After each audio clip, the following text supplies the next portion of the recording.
नमस्कार दोस्तों।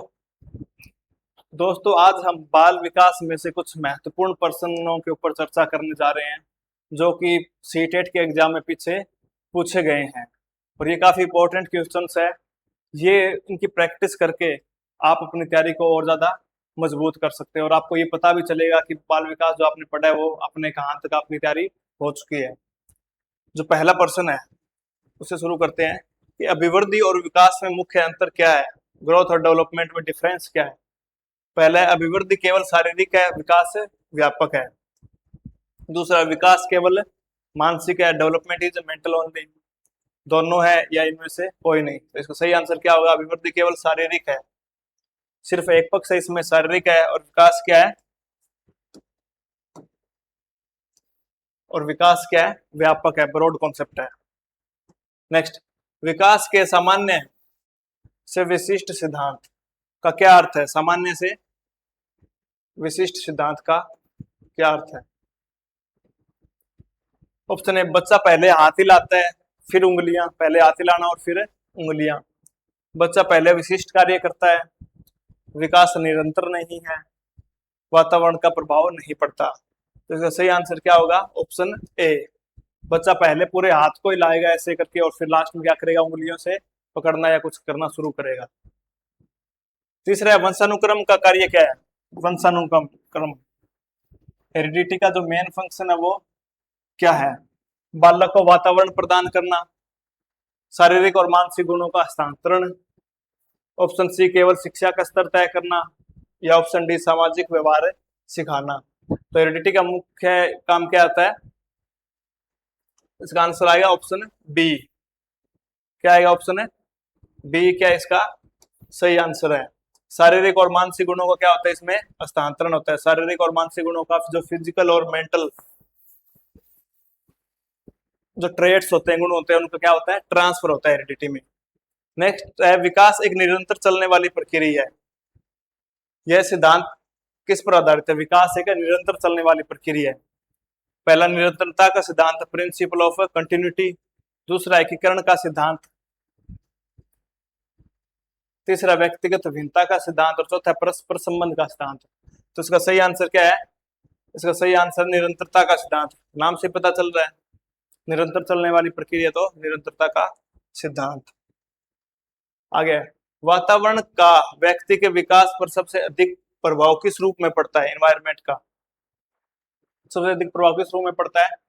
पहला ऑप्शन है शारीरिक बनावट, सोशल जो फिजिकल स्ट्रक्चर। दूसरा व्यक्तित्व के निर्माण और सामाजिकरण में। तीसरा जन्मजात प्रतिभा में। चौथा केवल बुद्धि में। इन्वायरमेंट का किसमें? इन्वायरमेंट का सबसे ज्यादा फर्क किस पर पड़ेगा? व्यक्तित्व के निर्माण और सामाजिकरण में। जो बच्चे की पर्सनैलिटी डेवलपमेंट होते हैं, जो पर्सनैलिटी डेवलप होती है, और उसका सोशल डेवलपमेंट जो होती है, उसका सामाजिकरण होता है, उस पर के ऊपर सबसे ज्यादा इफेक्ट पड़ेगा। जैसा समाज होगा बच्चे में गुण क्या होंगे वैसे ही होंगे।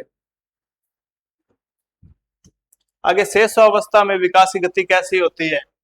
जो इन्फेंसी टाइम पीरियड होता है उसमें जो डेवलपमेंट है उसकी स्पीड क्या होगी? बहुत तीव्र, वेरी फास्ट, बहुत धीमी, वेरी स्लो, स्थिर, स्टेबल, या रुक जाती है, स्टॉप। तो इसका सही आंसर क्या होगा? ये सही आंसर होगा वेरी फास्ट। शेष अवस्था होती है इन्फेंसी, इसमें क्या होती है? फास्ट होती है। जो बाल्य अवस्था होती है, चाइल्डहुड स्टेज होते हैं, उसमें क्या होती है? मंद होती है, या एक तरीके से स्थिर होती है, कम होती है। और किशोरावस्था होती है, जो एडोलसेंस होता है, टीन एज होती है, उसमें क्या होता है? विकास की स्पीड काफी तेज हो जाती है। विकास किस अवस्था को खेल की आयु कहते हैं? ये क्वेश्चन बहुत ज्यादा इंपॉर्टेंट है। विकास की किस अवस्था को खेल की आयु कहते हैं? पहला ऑप्शन है शेष अवस्था, इन्फेंसी। दूसरा पूर्व बाल्यावस्था, अर्ली चाइल्डहुड। तीसरा उत्तर बाल्यावस्था, लेट चाइल्डहुड। चौथा है किशोरावस्था, एडोलसेंस। तो इसका सही आंसर क्या होगा? पूर्व बाल्यावस्था। क्या होगा इसका? खेल की आयु होती है पूर्व बाल्यावस्था, और एक होती है खिलौनों की आयु। क्या होती है? खिलौनों की आयु। खिलौनों की आयु, ये कंफ्यूजिंग क्वेश्चन कई बार एग्जाम में आते हैं। खिलौनों की आयु वो तो क्या होगी? शेष अवस्था। और खेल की आयु, क्वेश्चन का अपना खेल की आयु, खेल की आयु क्या होगी? पूर्व बाल्यावस्था, अर्ली चाइल्डहुड।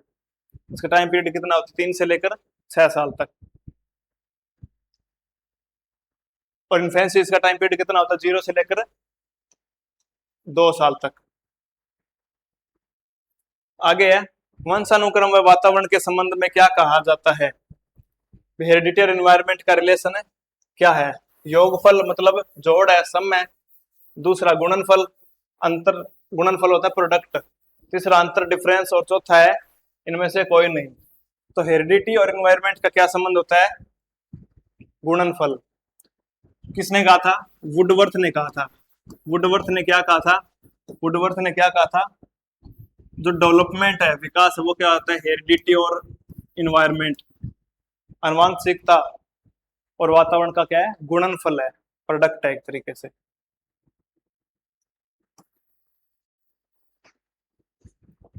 नेक्स्ट, बच्चा पहले अपने पूरे शरीर पर नियंत्रण पाता है, फिर अंग विशेष पर।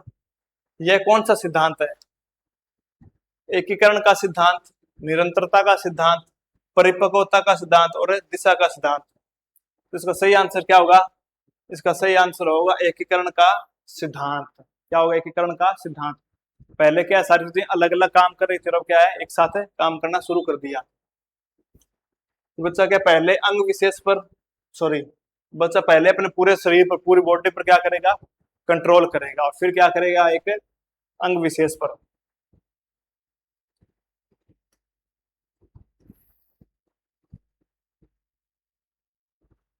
दसवां, बालक का विकास किसका परिणाम है। बालक का जो विकास है वो किसका परिणाम है, केवल वंशानुक्रम, ओनली हेरिडिटी। दूसरा केवल वातावरण, इन्वायरमेंट ओनली। तीसरा है वंशानुक्रम और वातावरण की अंतःक्रिया, interaction of heredity and environment. और चौथा है आर्थिक स्थिति, इकोनॉमिक स्टेटस।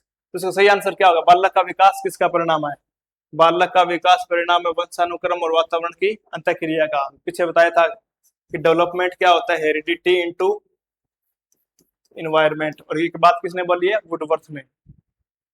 आगे, विकास की प्रक्रिया में बालक की अभिवृद्धि कैसी होती है, केवल मानसिक, केवल शारीरिक, शारीरिक और मानसिक दोनों, और डी है इनमें से कोई नहीं। जो फिजिकल डेवलपमेंट है वो कैसी होती है, फिजिकल डेवलपमेंट में सिर्फ एक पक्ष को देखा जाता है, वो कौन सा होता है, फिजिकल पक्ष, मतलब शारीरिक विकास, शारीरिक पक्ष को देखा जाएगा। तो इसका ऑप्शन सही आंसर क्या होगा, ऑप्शन बी। आगे है वंशानुक्रम व्यक्ति के जन्मजात विशेषताओं का पूर्ण योग है। यह कथन किसका है, वंशानुक्रम व्यक्ति की जन्मजात विशेषताओं का पूर्ण योग है, यह कथन किसका है,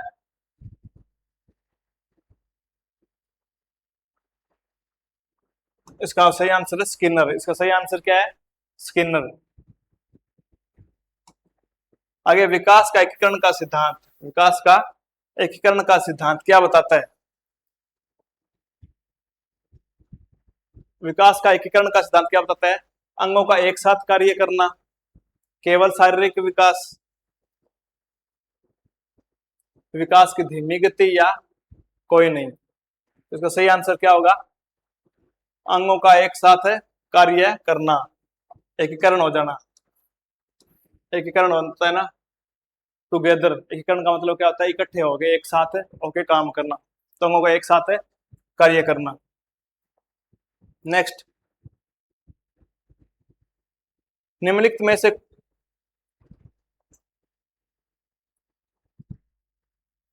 ठीक है, अगला है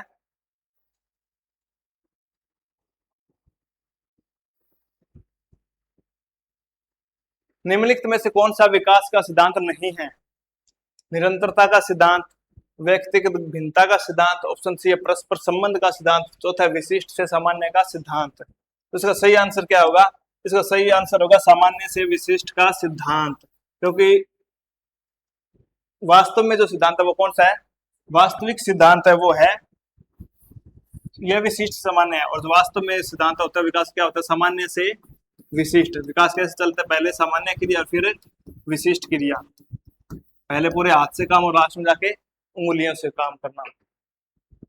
ठीक है, तो इसका आंसर क्या होगा, चौथा।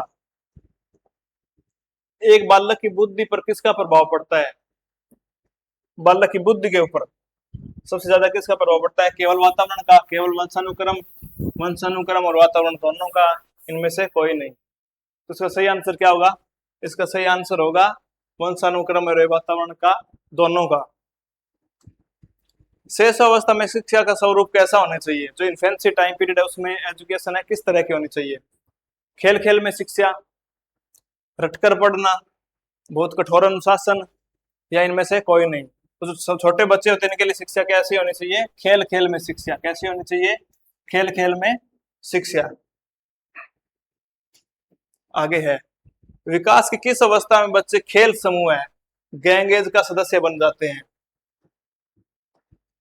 बाल्यावस्था, किशोरावस्था, शेष अवस्था, या इनमें से कोई नहीं? तो इसका सही आंसर है, तो सही आंसर है वो क्या होगा? बाल्यावस्था। सही आंसर क्या होगा इसका? बाल्यावस्था। जो बाल्यावस्था होती है इसमें क्या होता है? बच्चा एक बाल्यावस्था होती है उसमें बच्चा क्या होता है? जो गैंग होती है उसकी गैंग एज का क्या होता है? एक्टिव मेंबर बन जाता है। नेक्स्ट,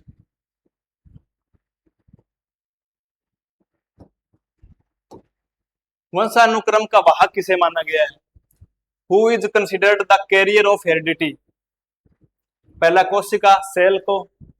आगे जीन, जीन्स है, रक्त, ब्लड और वातावरण। किस चीज को माना गया है? तो इसका सही ऑप्शन, आंसर क्या है? ऑप्शन है बी। सही आंसर क्या ऑप्शन है? बी। किसको माना गया है? जीन्स को माना गया है। किसको माना गया है? जीन्स जो होते हैं वो क्या करते हैं?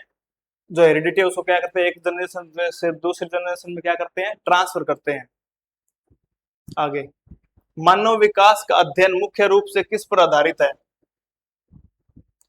तो पहला ऑप्शन केवल सामाजिक परिस्थितियों के ऊपर, दूसरा आनुवंशिकता और वातावरण की अंतःक्रिया पर, केवल वंशानुक्रम पर, या केवल शिक्षा के ऊपर। विकास का अध्ययन मुख्य रूप से किस पर आधारित होता है? आनुवंशिकता और वातावरण की अंतःक्रिया के ऊपर। तो इसका सही आंसर क्या होगा? विकास, interaction of heredity and environment, आनुवंशिकता और वातावरण की अंतःक्रिया के ऊपर। नेक्स्ट, निम्न में से कौन सा परिपक्वता, मैच्योरिटी का उदाहरण है? परिपक्वता का उदाहरण है। अभ्यास से साइकिल चलाना, समय आने पर चलना, स्कूल में गणित सीखना, इनमें से कोई नहीं? तो इसका सही आंसर बताओ। मैच्योरिटी का संबंध किस चीज से? मैच्योरिटी का संबंध किससे है? समय आने के ऊपर चलना।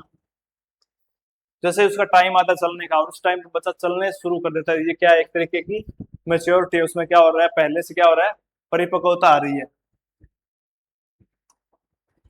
विकास के संदर्भ में परिपक्वता का अर्थ क्या है? मैच्योरिटी मतलब क्या है?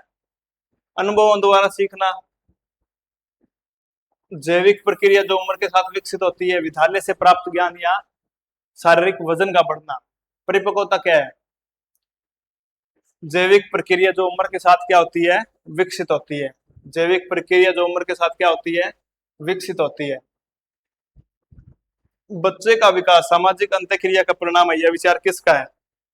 बताओ। जीन पियाजे, वाइगोत्स्की, बीएफ स्किनर और सिगमंड फ्राइड। जीन पियाजे, वाइगोत्स्की, सिगमंड फ्राइड और बीएफ स्किनर। बताओ इसका जो सही आंसर है वो क्या होगा? सही आंसर लेओ वाइगोत्स्की, क्योंकि वाइगोत्स्की ने सबसे ज्यादा किस पर जोर दिया था? समाज के ऊपर। वाइगोत्स्की ने क्या कहा था? बच्चा कैसे सीखता है? समाज के साथ इंटरेक्शन करके। सोसाइटी को, कल्चर को और भाषा को, लैंग्वेज को सबसे ज्यादा इंपॉर्टेंस किसने दी थी? लेओ वाइगोत्स्की ने। बाल विकास में पर्यावरण के अंतर्गत क्या शामिल है? what is included under the environment in the child development? केवल भौतिक वातावरण, फिजिकल एनवायरनमेंट ओनली, केवल सामाजिक वातावरण, सोशल एनवायरनमेंट ओनली, भौतिक, सामाजिक और सांस्कृतिक स्थितियां, physical, social and cultural condition, और अगला बालक के भीतर की आनुवंशिकता, हेरिडिटी विद चाइल्ड। तो बाल विकास में पर्यावरण के अंतर्गत क्या शामिल है? एनवायरनमेंट के अंतर्गत। तो एनवायरनमेंट के अंतर्गत क्या शामिल है? भौतिक, सामाजिक और सांस्कृतिक स्थितियां। इसका सही आंसर क्या होगा? ऑप्शन है सी। विकास की किस अवस्था में बच्चे के भाषा विकास में सर्वाधिक तीव्रता आती है? भाषा विकास में सर्वाधिक तीव्रता, बहुत स्पीड से बच्चा भाषा सीखता है, ये कौन सी एज के अंदर सीखता है?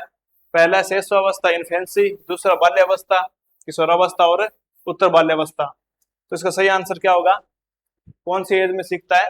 शेष अवस्था। क्योंकि आपको पता है कि जो गुड एनफ है, श्रीमती गुड एनफ ने एक बात बोली थी कि बच्चे के 3 साल की उम्र में, 3 साल की उम्र में बच्चे के ब्रेन का 50% डेवलपमेंट हो जाती है, मतलब आधा विकास कितनी उम्र में हो जाता है?